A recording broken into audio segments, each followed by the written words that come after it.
Hello, and welcome to Season 3 of the Donaide podcast. We're so excited to be back and to have a fresh new name and look, if you haven't noticed that already. But our first guest of the season is truly amazing. We get to talk in person, finally, to Robin Lee, who is the Executive Director of the Nexus Impact Center here in Indianapolis. We talk about what social responsibility means for businesses and how every company and nonprofit have the opportunity to learn from each other and learn a lot. Robin is passionate about the potential brewing to make genuine collective impact through businesses and nonprofits who are evolving through smarter, more innovative, impact-focused business models. Robin is a CPA and started her career as an auditor for KPMG with the focus on nonprofits and governments. She has worked for nearly 3 decades in government, ministries, and a small Indiana foundation, gaining multiple perspectives on how our society is trying to address social issues and struggling to make progress. And she talks a lot about this in the podcast too.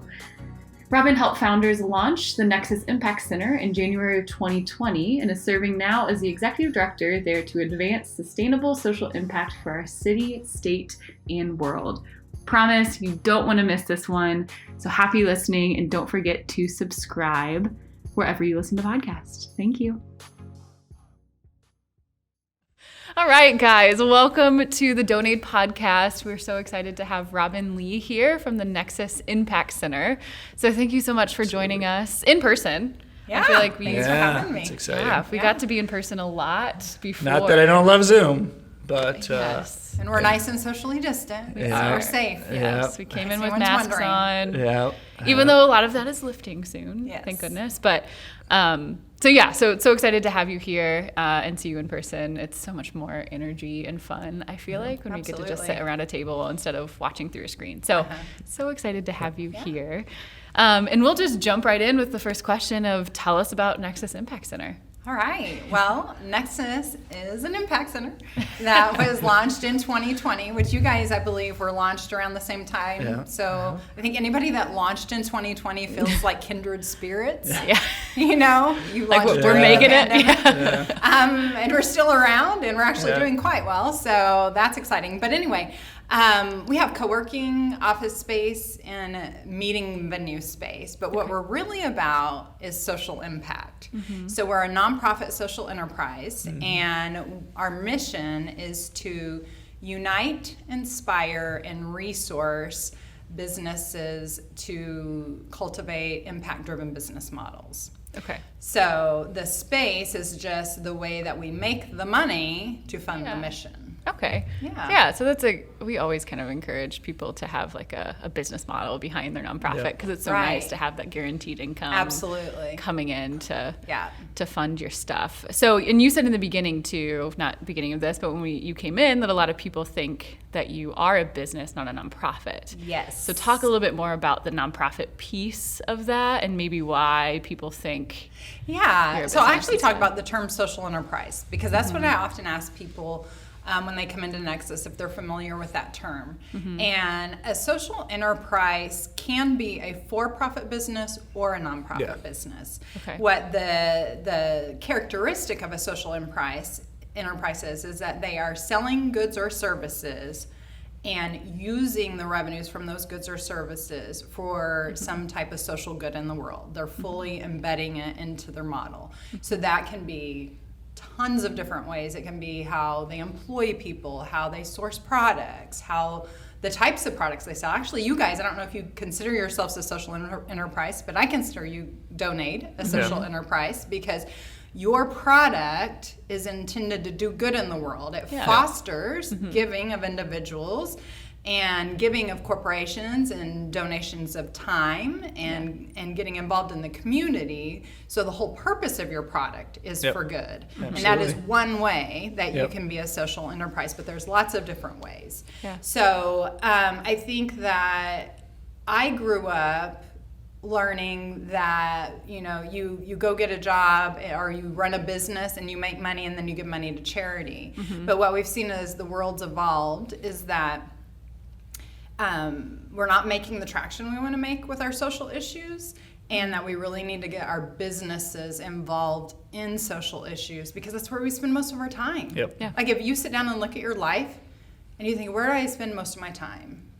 Well, besides sleeping, not that we get a lot of it, we're at work, right? Absolutely. And so when we can, I think it's really kind of I don't know if it's a golden nugget, it's not a silver bullet, but I think it's definitely where the world is moving and where it needs to move. Mm-hmm. For us to make true, genuine impact is for our businesses to start embedding social impact. So I think when people think of social enterprise, they do think of the for-profit, but nonprofits can be social enterprises too. And what makes a nonprofit a social enterprise is that they are doing some selling of goods and services. So they're not strictly donation and grant based. Mm-hmm. Yeah. So I think because we're close to 100% revenue generated from selling space, memberships, offices, then people think that we're a for-profit, but we're actually a nonprofit because of how we use those. I mean, it's a legal designation, but it's also how we use the money. Okay. And we've talked about that before. I think and we definitely share the same sentiment that,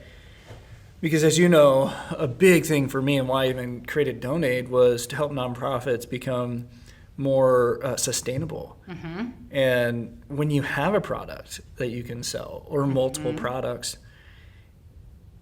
it allows you to not have to go consistently throw events, ask for donations, whereas we all know, people who get into the nonprofit world, I know Courtney's dealt with this too, is we're mission driven. We want to go do this thing. And the next thing you know, 2 years in, we're realizing, wait a minute, I'm not even doing that thing. I'm just asking people for money all the time. Oh, yeah. And we're in a whole different position. They're like, wait, this isn't how did I get here? Yeah. But if you don't keep asking, you can't serve your mission. Right. And that's where I love the social enterprise aspect, is you can offset. And I don't think most will get to a point where you've been able to get at 100%, but even if they're 25 Absolutely. or 50, it's a So game helpful. changer. Yeah, I think, or what I communicate to people as far as nonprofits is the value that I see is we are often so, we have to be held accountable to our donors and our grantees for showing them results every 12 months. Yep. But root causes of our social issues are going to take much longer than 12 months. So when we can have a revenue stream, some, again, not all, like you said, that isn't just from our donors and grants, then we can work more on root causes for the long haul so that we're not always having, like, it would be great if some nonprofits would shut down because that isn't an issue anymore in our world. Yeah. And so we want to encourage nonprofits to look at root causes and not just do the Band-Aid things and continue to do that for the rest of the existence of the world. Yeah. Yeah. It's that instead of playing catch up all the time, Yes. you're actually able to dream and set goals that are Yes. realistic and that you're just continuing to work to that instead of in panic mode and out Absolutely. of time and all that stuff. Yeah. So that's When great. you look at COVID, what it did to events and so many charities, because of We Do, my mobile bidding company, there were 3 charities that said we need to cancel our agreement. And they followed up with the next paragraph is we're shutting our doors.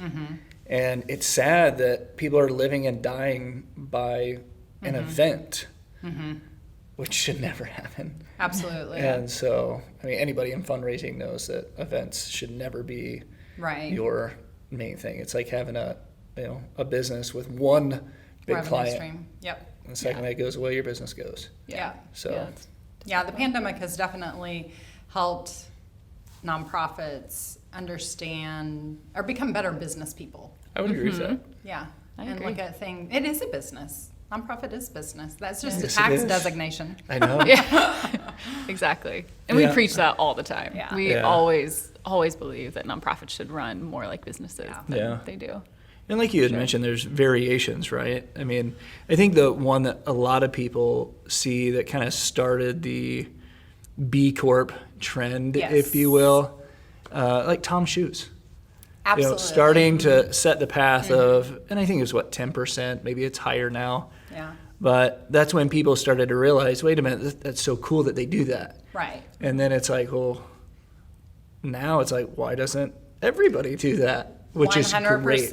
So a few of the more common models of social enterprise are the buy one get one, Yep. and that people are familiar with because Tom's Shoes does that. Warby Yep. Parker does it with their glasses. People Yeah. that can't afford glasses, when you buy a pair, they'll give a pair. If you're listening to this, she pointed to her glasses. She has some.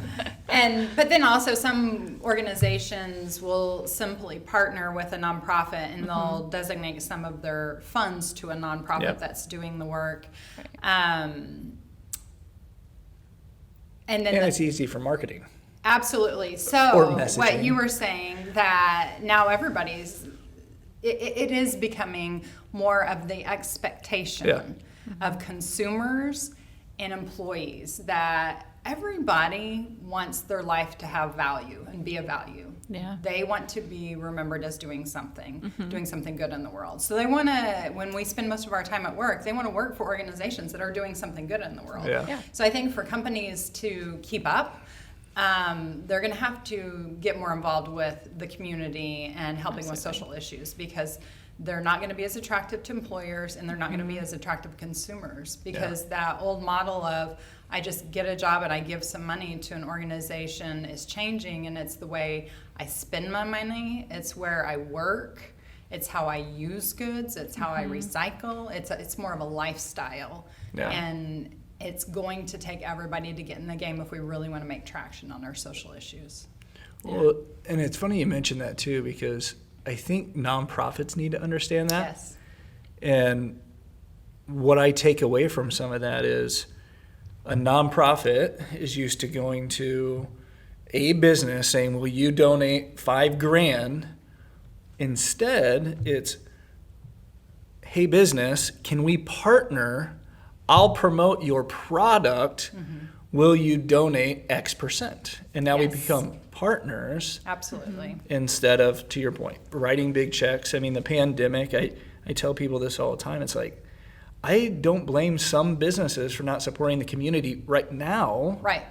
Because they're trying to make sure that they keep their people employed, which is helping the community. 100%. And so them writing you a $10,000 check and then having to lay off somebody, not really Yeah. a good situation. And what So, you just described is embedding it into your business plan. So Yeah. if you are giving a portion of proceeds or a buy one, get one or anything like that, that's more embedding it versus saying we're going to do a line item in the budget that we might pull, we might lower. It's not tied to anything except it's just a number. Yeah. And so that's what we're trying to foster, is that type of thinking, so that it's Yeah. really part of what you do. Well, I know, Courtney, a lot of products you buy are based off that. I mean, we've had this conversation. absolutely. I buy overpriced candles all the time. If it is attached to a cause, why not? Yeah, it's like, yeah, really? $17 for a candle, and then you see this little sticker on the back. I'm like, all right, here you Okay. go. Well, think about it. Spend $17 on the candle, right? And Yeah. you're helping pay someone a decent wage. Yep. They're using good products to make the candle. Yep. Or you could spend much more and say, I'm going to give to a homeless shelter and a food cause and recycling efforts for these other companies that aren't doing things that same way. Yep. It's actually a better way to use your money. Yeah. And it feels like in the moment that you're spending more, but in the long haul, we're actually probably saving money overall. Yeah. Oh, I still absolutely. bought it. Like I Yeah. was willing to pay more. Yeah. Yeah. But there's, especially with that, I see that a lot with clothing, because Oh, there yeah. are Yeah. sustainable clothing is expensive. It is. But when you're thinking about it that way, the stickered price is shocking, especially if you're used to buying cheaper things. But not only are you getting better quality, you're getting that, and then rolling it into that model of, in the long run, it's really more beneficial. Absolutely. Anyway. And I don't want to pretend this is easy, because No, I think, it's not. You know, we talk about this on an individual perspective, which is what we're talking right now, as well as a company, nonprofit, society perspective. And on my individual perspective, clothing is a challenge for me. Like, I'm really thrifty. And Yep. so I've actually learned a lot from my 22-year-old, who he uses an app called Good On You. And he has kind of become a minimalist, and he's taught me, you know, you could buy a $20 sweatshirt and it's gonna not last very long, or you could buy a $100 sweatshirt and have it for 10 years. And so even though it costs more, it's generally made better, made with better products, and it's gonna last longer too. yeah. Yeah. So Yeah, 'cause Depending those- on where you get it from. Yes. The only reason why Sometimes there's brand some over clothes. everything. But Well, there's some clothes that, and this is complete tangent, has nothing to do with what we're talking about except for clothing quality. Yes. Is there's certain, and I'm not going to name the brand because I'm about to it's not going to be so awesome of a comment. They used to have the highest quality stuff that would last forever. Mm-hmm. And then recently I had to replace some of it. Mm-hmm. And I still have some of the older clothing pieces, and the newer ones I bought are already falling apart. And it just goes to show their quality has, and this is a big box brand. Yeah. And their quality is just awful now. Yeah. And so, Something's but I'm not going to buy it changed. anymore because their price didn't go down. Yeah. Just the quality did. Yeah, you And definitely so- can't just say if it's expensive, Sorry, it's good. that was a tangent. yeah, no. Yeah. 'Cause that, Yeah. that does not mean Yeah. anything. But there are some Yeah. good companies, and I think 2 points of it. It's kind of hard to find them. It is. But to your point of even from the business side, if you can figure out, because I think what I love about your product and the way you've positioned yourself is it's something that you understand and you can execute on as a business owner that also brings nonprofits into your space, brings other social enterprise companies into your space. So it's just cultivating that whole environment, which makes it even more fun. Absolutely, which is why Unite and Inspire is a big part of our mission, because we've all heard that you're the sum of, is it the 5 closest people that you have in your lives? And so since, again, we spend so much of our time at work, it matters who we work with. And even though we've been through a pandemic and people can kind of work wherever they want or work at home, that actually is more to your favor, because you can say, these are the things I value and I want to work with a community like this. And if my employer is going to let me work wherever I want, then you can pick that type of community, because there's all kinds of co-working spaces with different niches and things. Ours just happens to be social impact. So you I have didn't even think about that. It's like, I work for this company, but I'm going to go hang out with the people over here at some other company. Because they make you better, right? Yeah. I mean, it's what we preach to our kids, right? They have a friend that sketch, and you're like, Maybe, change, there you go. That could be some of your strategy. It's like, oh, you don't like your company culture? Well, come to our culture. You can stay with your company. Yeah, absolutely. So you have both businesses and nonprofits in your Yes. space. Yes. That's great. And we think that's very strategic too, because we think they can really learn from each other. Yeah. So in this particular area of the country, the term social enterprise is not something that is well known, which I think is super ironic, because I'm not from here. I'm from Oklahoma. I have lived here 12 years, but I feel like we have all the ingredients to be like a powerhouse for social impact, because we are a very philanthropic area. Like, people here are good people. They really care about others.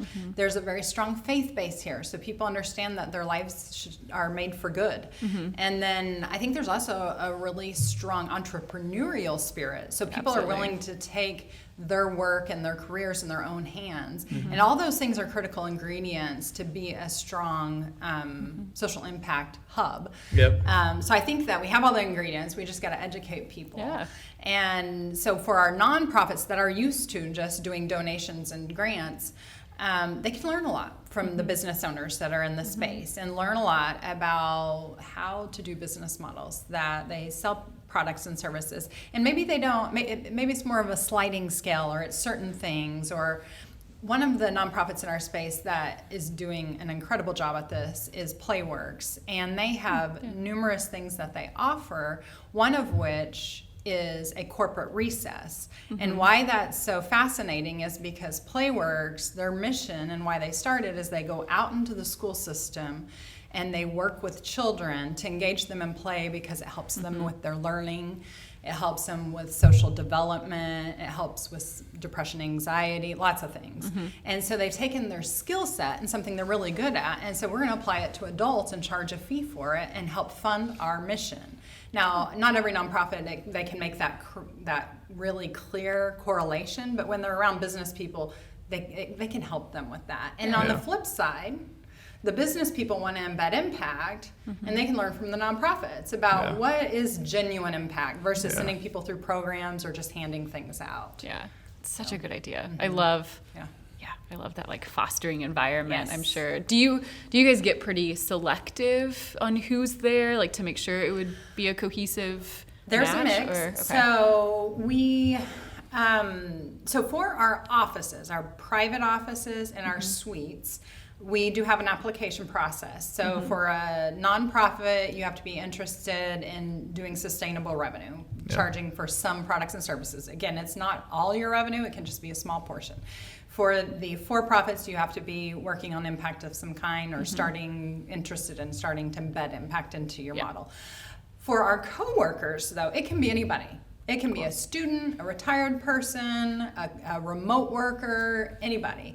And the reason why is because that's where we want to inspire and influence. So if we have a new entrepreneur in this space that's starting their company, and again, they are around all of these other impact-driven leaders, then the hope is that they're going to be inspired. Well, maybe I can use my business for good in some way too. Yeah. So Yeah, really, that's really great. Are we picky? We're picky on the tenants. We're picky on the I think you kind of draw what you are, but we're picky on the coworkers in that if you're just looking for a place to get your name out and that's it, and you don't really care about other people, you're not going to really fit in. Yeah. You know. So we do tend to draw people that already care about impact in some way, even if their company or business isn't about impact. Yeah. Yeah, that makes sense. What I like that to the point you made is just being around people that you see a different kind of business strategy, because it's very easy. And you made the comment earlier, I reference it all the time, and I try to say it in the most polite way as possible, but nonprofits are businesses and they should be run like businesses, and many times they're not. And so being around other business owners, different strategies, they're like, wait a minute, I think I can do that with the nonprofit. I never thought about it that way. You know, I was having a conversation that was kind of hard this week because it was a friend of mine, and to listen to him be so short-sighted and so focused on the now and not care really about the long term. I'm just like, man, it's sad that it's like you just don't get it. Yeah. And there's a mission Yeah. that won't get served like it could Yeah. if it's about strategy long term. Yeah, so my background is I'm a CPA, so I started my career actually in public accounting, worked for a Final Four accounting firm. That's what we called it back then. It was right after the Big 8 and all the embezzlement and stuff.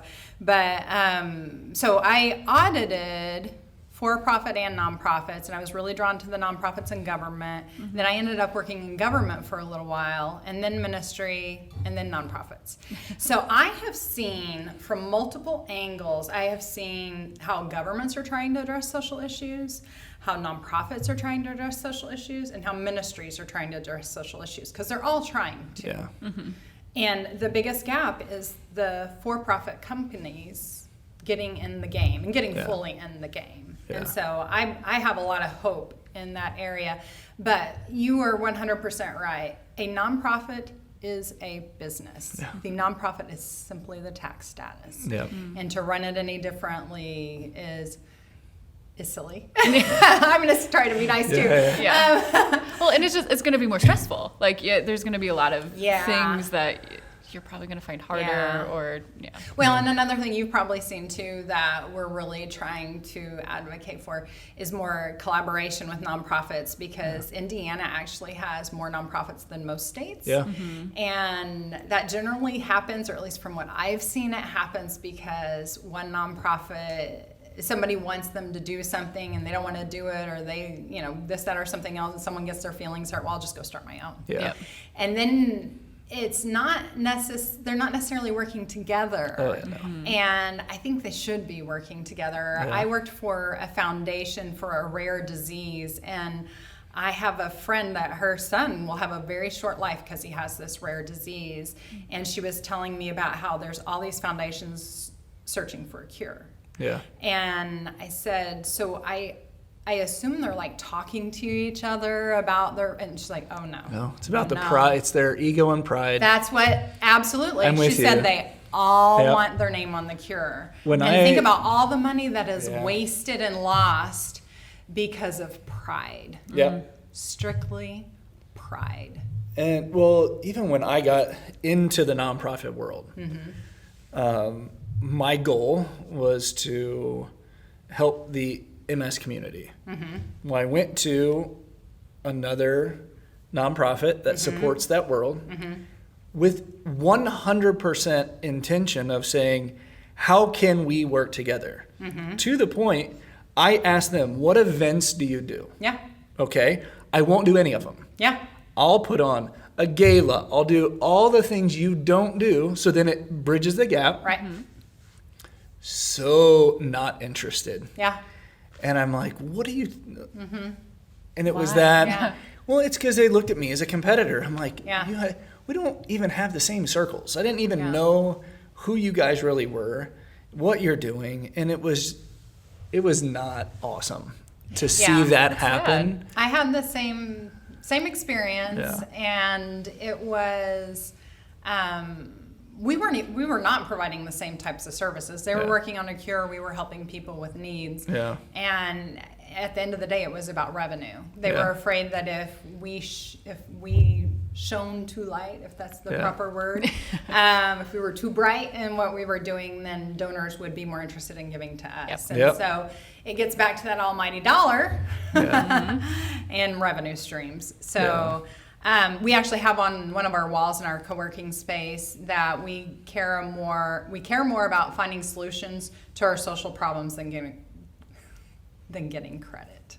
Let Yeah. me say that I like again. that. We care more about finding solutions to our social issues than getting credit. Yeah. Because that's, again, our culture. So, Yeah. Yeah. And then doing full circle, going back to if you Yeah. have a social enterprise, you're probably less concerned about the almighty dollar because you have the stability elsewhere.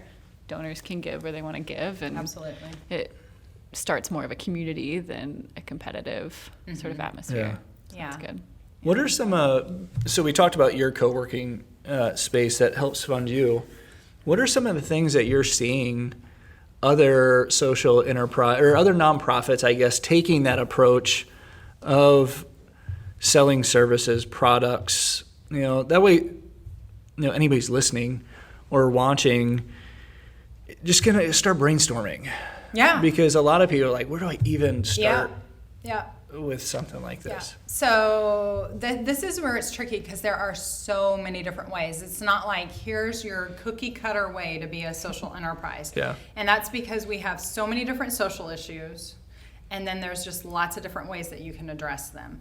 So I can tell you some of the organizations that are at Nexus and some that are kind of friends of Nexus, what they're doing. One that, again, is invested really in the long haul is Water for Good. And they are helping with water poverty in the Central African Republic. And there are other water companies that will go build wells and walk away. And then when the well breaks, then people are just out of luck. But what they do differently is they go into the community and they work with the community and they teach them how to build the well. They teach them how to maintain the well. They teach them how to run a water business. Wow. And they encourage them to start charging for water. And even if it's only going to cover like 1% or 2% or 3% of the cost, they're teaching them this so that as they walk away, they can continue to provide water and have economic development with that company. So I love that. And again, that's the long haul because they're starting small and it will grow. We have a friend of Nexus that we do a lot of stuff with called Project Leah that's here in the city. And they employ women that have been previously incarcerated. And they make some items out of wood and refurbished products. So they're making decorative items and things for your home. We have another company at Nexus that helps employ men that were previously incarcerated. And what I love about it's renewing management. What I love about their program is they're not just saying you've been to prison, so you're going to have a crap job for the rest of your life because of what you did. They say we believe in renewing hope in your life. and we're going to give you a job, and if you do well at this job, you have opportunities for advancement. And they have literally advanced people through the ranks into management that were previously incarcerated. So they're genuinely giving them really hope cool. in their lives, and that's helping solve a lot of issues. Yeah. So employment's a big one. We have another organization that's focused on the opioid epidemic, and they're musicians, and they go out and they do concerts, but they also are starting to charge for their ability to run the tech side of things for other musicians and use those funds to help serve their mission, where they're going out into the community to help educate and help with depression and stuff that is often tied to opioid epidemic. So there are lots of different ways. You know, like I said, we sell memberships in space, but anything that's selling a product, a service, and the money's going to a mission, or if you're intentionally hiring a demographic that's hard to employ, so that could be somebody with disabilities, it could be somebody of a certain race, somebody previously incarcerated. If you're being intentional with the products, like I said, what you guys are doing, what you're selling is good for the world. So that makes it a social enterprise in itself. We have an environmental remediation company. Again, that would be similar to you. It's what they do is what makes them a social enterprise. So, and because I think there are so many different ways it can overwhelm people sometimes. So since we think that we have like all the right ingredients here in Indiana to like be this powerhouse for social impact, we're thinking, okay, how do we get it into bite-sized consumable information so that people can say, okay, well, I care about that stuff. We think there's actually a lot of people out there that are doing good. And they just don't call themselves a social enterprise. I am really close to that. So if I just tweak things a little bit, then I'm on that spectrum, because we have corporate social responsibility, which is, the companies that are doing like volunteer days and giving some money away. And I would say that's on one end of the spectrum, and then social enterprise is on the other, where they're fully embedding. And then somewhere in the middle are the B Corps and things like that. But so. Well, I mean, there's just so many things you think of how many businesses are in the world. Oh, yeah. Like, you can literally open up a pizza truck as your revenue stream. I don't know, apparently I want pizza or sell something. T-shirts. That's what you always talk about. I want to say that's my, just there's something fun that's, or selling T-shirts to me sounds fun. I don't know why. But I think just putting silly things on the T-shirt. But, you can literally do anything. And just make it part of your business model. I just, get trained so you're not, once again, creating another. You wouldn't want to create a pizza truck using strategies that a traditional nonprofit might use, because then you would fail. And then it just becomes so much harder. Right. But once you figure it out, but that's what, hence your space and reaching out to other business owners. If you're a nonprofit and you have partners and sponsors, I guarantee if you reached out to one of those and said, can you guys teach us how to become more effective? Even technology. The amount of nonprofits that don't use technology for efficiencies. Absolutely. They're like, we don't need that. It's like, why do you think every company on the planet uses technology? Not because they love tech and it's so much fun. Is it saves so much time. Yeah, and I think that, one of the things your platform does is it connects people to service opportunities.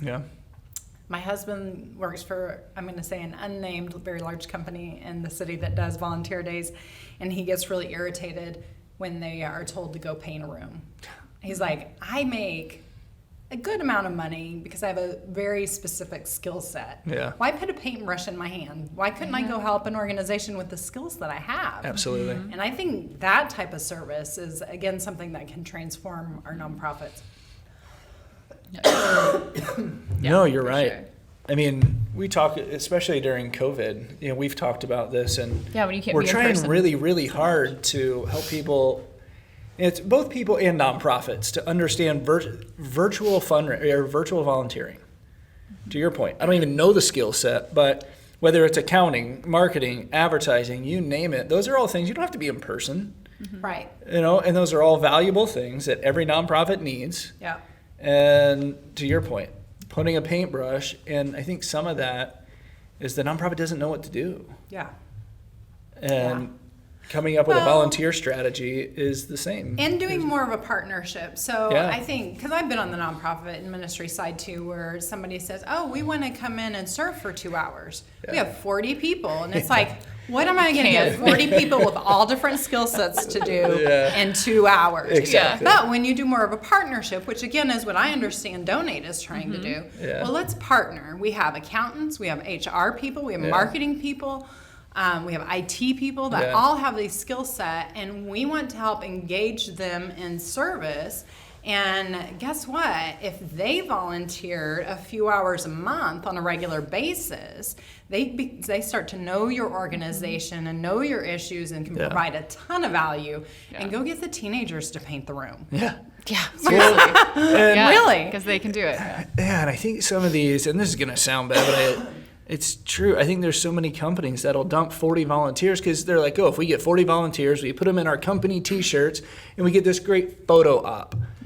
And it's sad that that's what they're going for. But to your point, too, if it's a good partnership, you'll eventually have the photo op. Well, and you'll be able to tell more stories. But the story now isn't about a photo op we went and did this day. It's now stories of success and helping that nonprofit evolve.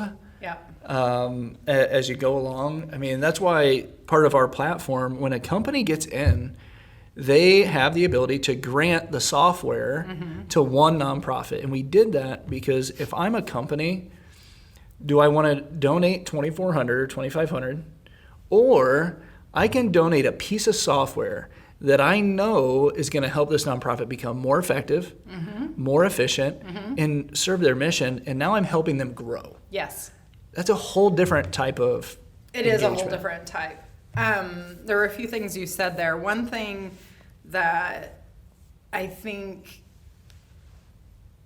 the heart is right when organizations say, we want to do a day of service. I think the heart is right. I agree. I think the culprit is they do that also for efficiency's sake. Okay, everybody just shut down. We're all going to go out and serve in one day for their efficiency's sake. Yeah.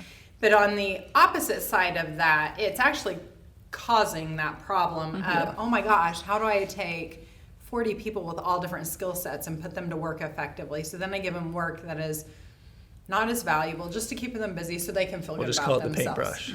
And so I think when corporations can change their mindset into how can we actually partner with the nonprofits and in the community that we want to serve, the impact they'll make will be so much better.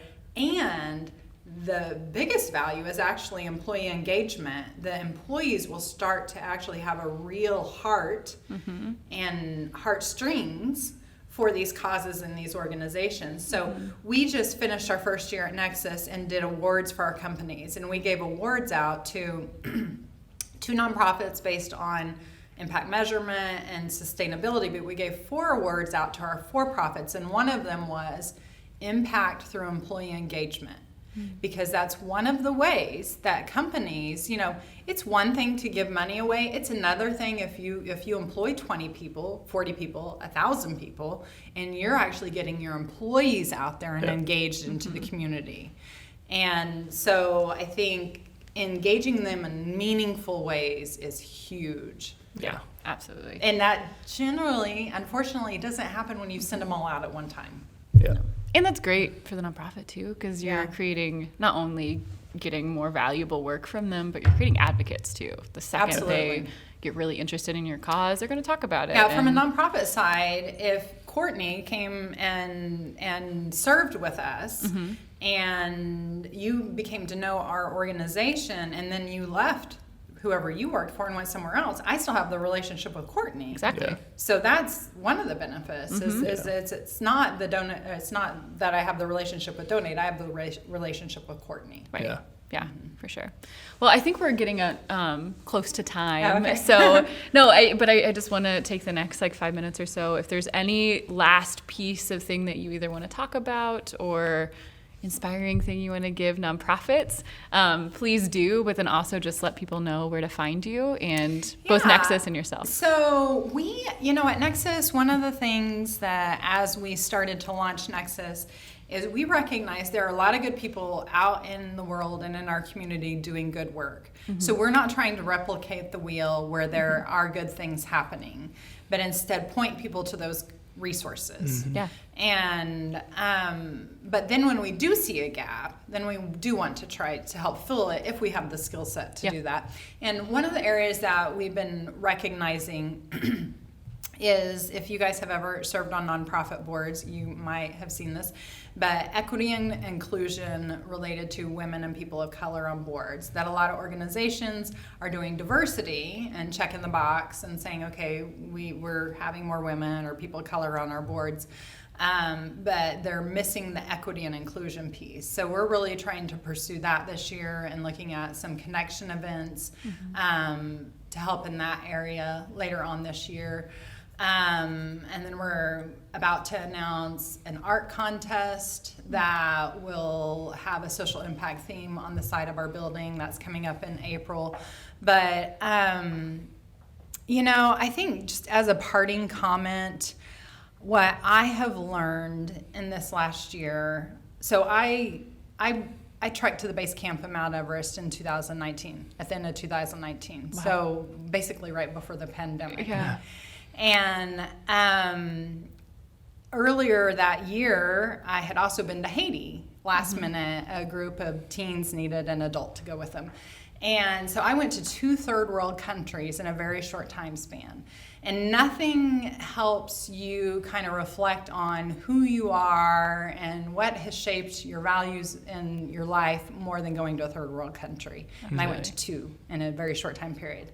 But what I've learned is that being around people that are different than me, that come from different walks of life and ethnicities, that struggle with different issues, social issues, if I'm willing to take off the mask and not try, like I was always taught to look for the ways that you're alike and say, oh, well, we both play tennis, so let's connect on that. But instead to learn from each other about our life experiences and what makes us different and what's shaped our viewpoints, that's where we can really start to get to the heart of a lot of social issues. And so I think if I can leave any bit of encouragement is for people to connect with others because they are like-minded on values and not based on their age or their skin color or their hobbies or things like that. And that's how, as a world and a society and a community, we're going to be able to link arms and start to make some progress on social issues. That's really good. I like that. And I think it's something our world needs today, too, because there's so much divisiveness. And so to bring people together, understanding that you're going to be different, I like that, and finding a common ground and helping each other. That's so good. Yeah. Okay, absolutely. So where can people find you? Yes, so they can find us online at nexusimpactcenter.org. We're on Facebook, Instagram, and LinkedIn. And we're actually just on the border of I-465 between Carmel and Indianapolis. We technically have an Indianapolis address, but I-465 in Michigan Road, so that's physically where we're at. Awesome. If anyone wants to come out and check us out. Great. Absolutely. Yeah, and we'll have all of that connected to posts, this podcast episode, all that. So if people want to see it, they can. Okay. But again, thank you so much for joining us and love the conversation. It was great. All right. Thanks. Thank you.